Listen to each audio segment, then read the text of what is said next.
Just on that, this is the first time I've presented in front of real people since 2019. So this is a very interesting and exciting experience. Hello, thank you so much for having us. I better kick off. So, as Lisa said, I'm a lead user researcher at Atlassian. I've been there for 4 years. And I'm going to be talking to you today about refreshing one of our longest standing customer archetypes. Hopefully the getting savvy part will make more sense as we go through. So to start with, I'm going to talk about the role of archetypes in our practice. I'm going to talk about why champions, this particular archetype that I'll be going into in some detail, are important for us. I'll talk about a shift we made to a new group or new archetype that we're calling the savvy operator. And then I'll hopefully leave you with some helpful takeaways that might be relevant and interesting for your own work. Okay, so I will admit to not being a huge fan of personas. When asked to do them, I usually find a way out of it. But that's come to an end because I'm leading a big persona project now. Thanks, boss. Managed it for 4 years. But now I'm thinking about archetypes in a new way. And when done well, archetypes help teams empathize with customers, understand their problems, and design solutions that meet user needs. But what happens to these representations over time? Because we have an archetype in our business at Atlassian that we call the champion. And the champion has been with us for around the whole of our 20-year history, but has recently come back into focus in a number of different registers across a few different business units, and people are asking questions about the champion. So to help you understand what this archetype is composed of, if you want to think of it having a referent, it's people. It's actual people who we engage with. So they're the kind of people who attend Atlassian events. They're the kind of people who leave feedback on our public issue tracker. Gee, I should have mentioned, we make an issue tracking software called Jira. Some of you might know about it. And we have a public Jira where people can leave comments about Jira. It's called jira.atlassian.com. And these people, champions, are very prolific commenters. We also have a huge online community. So if you want to think of the referent for the champion, it's actual people. If we think about them as being a product role, we call them admins. They're administrators. They're people who have admin permissions within our tools. And how do people show up as champions?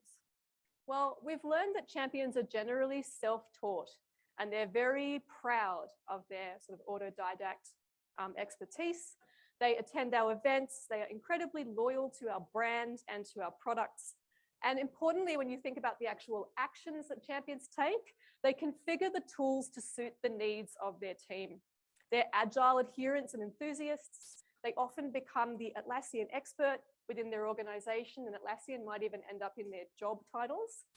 They share their knowledge. They might organize trainings, and we tend to think of them as technical experts. So in our kind of universe, that's often people who are developers. Here's an example, a very extreme example of what might be considered champion behavior. No, you are not hallucinating.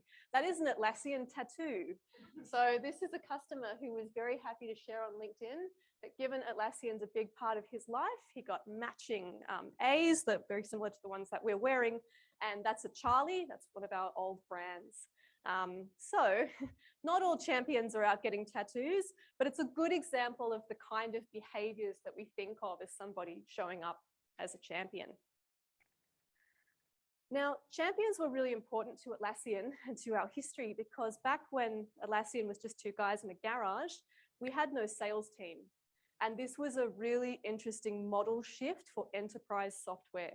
If you think about the Microsofts, SAP, those big sort of gigantic companies, when customers engaged them, it was usually top down and they had an implementation team that went in and set everything up.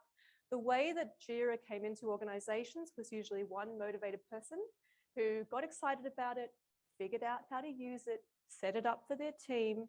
And back in the olden days, I'm not sure if it was the olden days, it was usually server-based. So they had full control of the back end, the front end, the configuration, etc. So as I said, customers adopted the tool at the team level. It was a team tool. It wasn't something that was imposed on people from the top. And the tools needed an owner and ongoing support to deliver value for customers. So it wasn't like you could just sort of set and forget it. You really needed someone who could maintain and evolve the configuration over time so that if teams grew or changed their workflow or took on other roles or connected with other teams, you had someone who could adequately represent that in the tool. Otherwise, it became kind of painful. So our teams built marketing and product strategy to engage this champion archetype. But things have been changing in the last 20 years. And our on-premise apps are starting to be replaced by SaaS tools. And that means there's a loss of control and ownership for champions. They're no longer controlling the back and the front. We've seen some interesting tendencies around technology and business needing to be in lockstep. It's not the kind of tech team in the basement anymore. Businesses are really looking to see how they can get tech to deliver business value. You hear that every company is a software company and all that kind of rhetoric.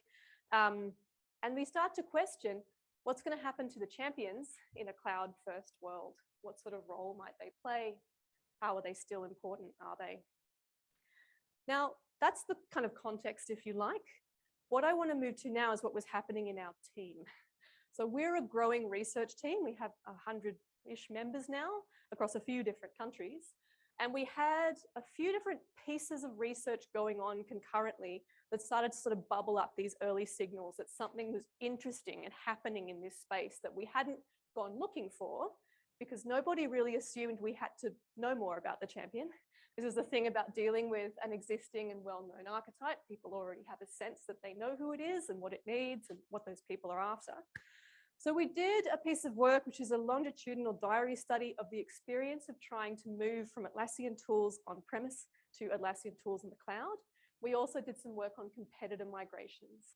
So what was it like for customers to try and move, say, ServiceNow or some other kind of tool from an on-premise version? At the same time, we had a huge piece of work running to improve ease of use and learnability of our tools. And this surfaced what we already suspected, which was that when you have a highly configurable product, the way that the product is configured will have an outside impact on the actual experience that end users have with that tool. At the same time, we were doing one piece of work that was product agnostic, another that was product focused. So we were doing an agnostic top tasks project to look at what it's like to manage enterprise software in large organizations. And we were doing this, I think it's incredible, 360 feedback thing where we were pulling in all feedback from all the different channels, theming it, figuring out what matters most to our customers. And as you can see, configuration. So out of these different data sets and different pieces of work that were going and the communications we were having, our conversations and team meetings and coffees and all these sorts of things, we started to think that maybe something different was occurring in the champion world. And this is a quote that comes from, I'm going to say this wrongly, so I'm sorry, Y Combinator. It's from a mailing list, and it's talking about Jira. Sorry, I just butchered that. And what the customer says is that when you're configuring Jira, it's really easy to shoot yourself in the foot. Yep. But a savvy operator can't be beat. So hearing this, we thought, oh, that's a fancy turn of phrase. Who is this savvy operator and what might they mean for us? We started to think, what were the qualities of these people? What are the things that might be a little different to existing champion behavior that we're seeing that's allowing customers to develop and experience value with our tools? So this is some of the qualities of the savviness that we're talking about. These people showed up to us as motivated to drive cultural and process transformation in their organizations. They were experienced with Jira, and that meant that they knew what not to do. If you like, they were battle scarred, they'd seen it done badly, and they knew how to make things better. They were focused on outcomes, and I'm talking about business outcomes and team health. So let's have a tool that the engineering and the software teams, the multidisciplinary team can use so that things work well for them. Let's not put them through pain. They were a master of tools, but not necessarily a fan. We don't think the savvy operator is getting any tattoos of Jira anytime soon. We could see that they were scaling the tool for growth. They were thinking about what it would look like in 5 years instead of thinking, how many bells and whistles can I put on it today to make it as complicated as possible, but gee, won't that be fun? They supported the tool, but didn't own it. There wasn't that sense of it's my thing, it's part of my job, it's part of my work identity. And they were really good at explaining the value of these tools to teams and leaders who may not have technical, engineering, or software backgrounds. So the users whom we call savvy operators are also incredibly inspiring. And this was something that came out of the qualitative side of the work that we did. They demanded our attention because of the way that they talked about the tools and the way that they connected the tooling to things that we weren't necessarily thinking about because we take a very product lens, but we're interested in teams. So this was how it kind of bubbled up out of the data, and we started thinking, what does this mean for us? These are some of the things that we're learning based on the work we're doing in savvy operators. These people we call admins still matter in a cloud world. The tools need guardians to shape them, and the needs of teams are continually changing. We're learning that the tasks outside the product matter as well. It's not just what people do sort of setting up the tooling, but how they engage in training and evangelism, how they take agile ways of working and sell them to business leaders and other people. And connecting business outcomes separates champions from savvy operators.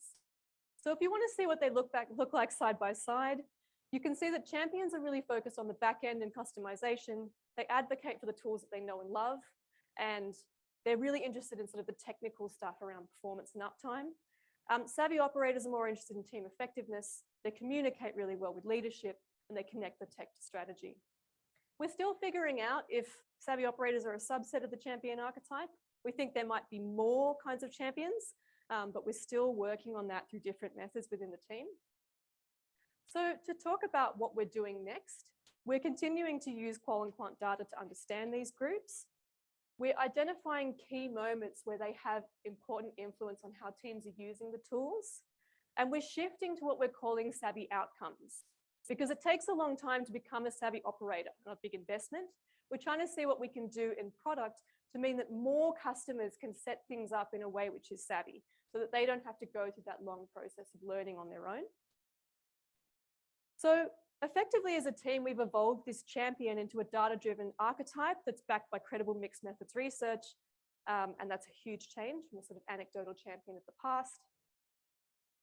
And we've been refreshing the narrative as a team. So I know that we're going to talk a bit about language, and Julius's talk and on the panel as well. This is a label that was subsequent to us discovering these people. We were seeing the changes within our data before we had a name for them. But by shifting the narrative, we're starting to shift how the business thinks about these people, and that's what we're really trying to do. But by situating the savvy operator within existing understandings of the champion, we've been able to create some continuity as well as some strategic breaks.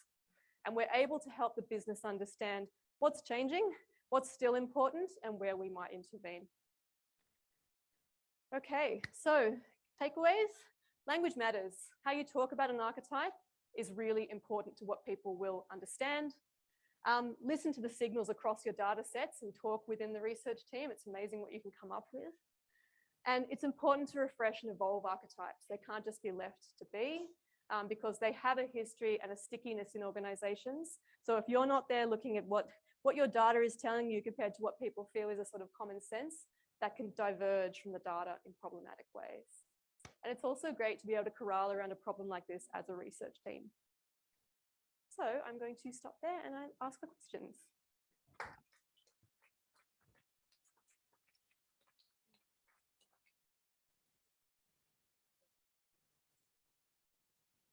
Yeah, of course. Yeah. Anyone want to go first?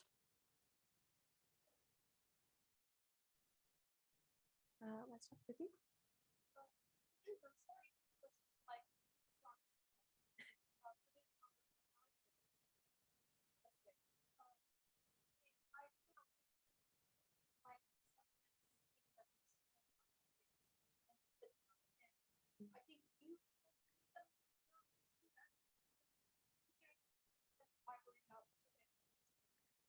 Ooh, that's a wonderful question. So the question, just for the recording, is why, I hope I'm getting this right, why have we shifted from personas to archetypes? Why am I not a huge fan of one form of personas?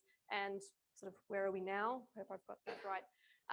We go with archetypes because we want to emphasize behavior over sort of demographic features. Because we're user researchers and we're interested in product and services, we care about what people do. It doesn't matter to us particularly how old they are or what kind of cheese they like. We're really focused in on their behavior in the product. And this also helps us to align with data science and other crafts where we can help, I guess, bring that insight back. I also think that there is a tendency within personas to be reductive, to be stereotypical, to bring in confounding information that isn't helpful. There's a whole lot of articles about how they can really not aid understanding at the team level, and that's what we, assuming, want our deliverables to do.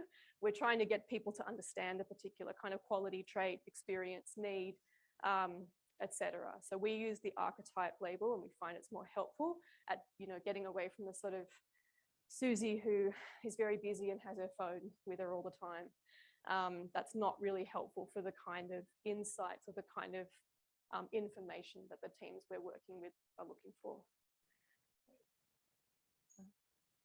Yes.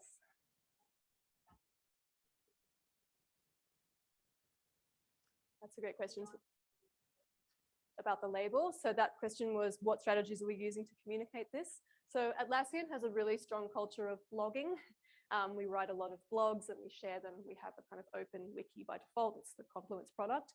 So I think writing a blog, getting everyone to look at it is one of the ways that we're doing it. We've also presented this information at a number of product leadership groups, sort of executive level briefing type meetings.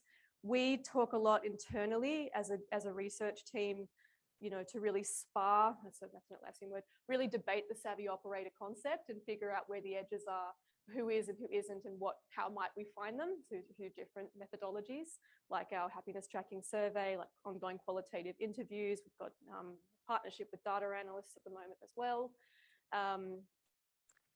And yeah, I think we're just trying to talk about it. We have a working group within the product organization as well, where researchers contribute to that. There are PMs, there are a whole bunch of interesting multidisciplinary folks, and they're looking at product level interventions that might leverage this concept experimentally. Yes, please.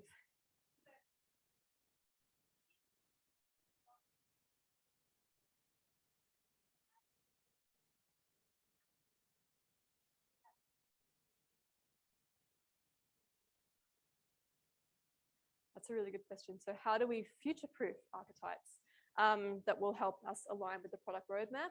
I think one of the challenges we have is trying to figure out how to make the meaningful distinction between what you might think of as evergreen research, but still have an ability to look empirically at what might be changing. So I think one of the things that we're trying to do with the Big Personas project is that we're trying to create a set of high-level archetypes that the business can use today with a degree of confidence. But we want to continue to refresh the data that we're using and to pull in a number of different data sets to make sure that we're not that if you peel the onion, you end up with something in the middle, if that makes sense. I don't know if you can future-proof an archetype. It's a really good question.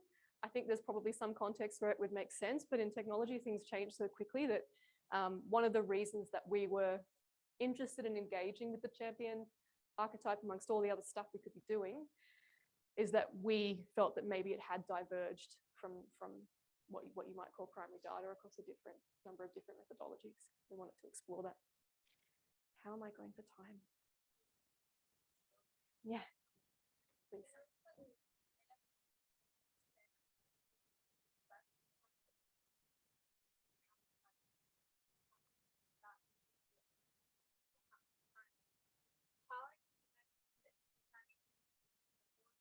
Mm.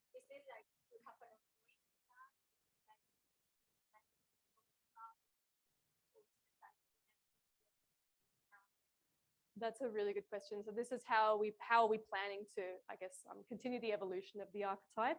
I think we're still working it out, is the short answer. Like, what is the cadence for refresh and what sort of data would give us the kind of certainty that we need?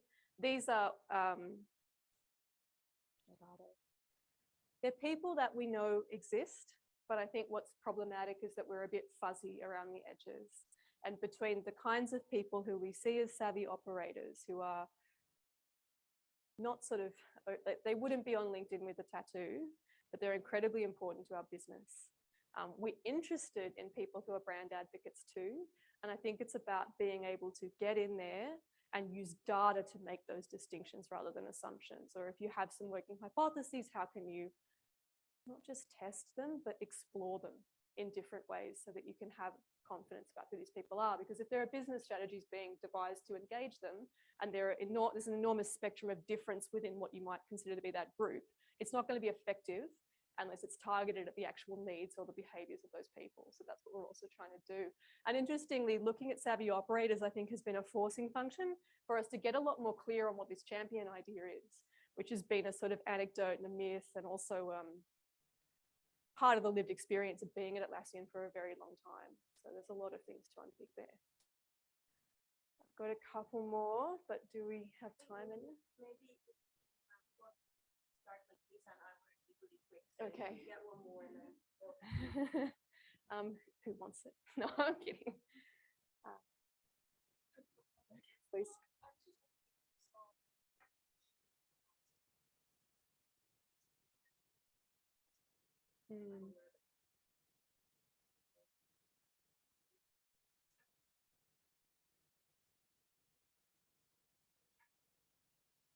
It's a really good question. So this is whether we would take a mindset-based approach rather than specifically archetypes. I think within that diary study, thinking about the outputs and how the incredible richness of the data that we got, we learned that the way we thought about those labels didn't really capture the full scope of those actors. And that part of that was mindset, part of it was practice, part of it was just how motivated they were, because undertaking any large technical product involves risk, right? So these people were motivated off their own bat. If you think about what I mentioned earlier about the fact that we don't have a huge implementation team, we do have a sales team now. They're very nice. Things have changed over the years, but it's quite a significant undertaking. And I think there was quite a strong mindset dimension to say, like, what are the drivers here? And how are people making the case? And how are they communicating that? How are they de-risking the entire journey? And what is it like for them at different stages? So the methodology was really well suited to understanding, that group from a number of different lenses, which is why it's great to be able to do that kind of longitudinal research and have the support to do it within the organization. People got really excited about that study. They still talk about it. The videos were incredibly viral. Everybody had seen this person who's trying to migrate Bitbucket and is stuck on this, stage. It was amazing. So I might finish there. Thank you so much, everybody. I'm going to pass over to Julius for the next presentation.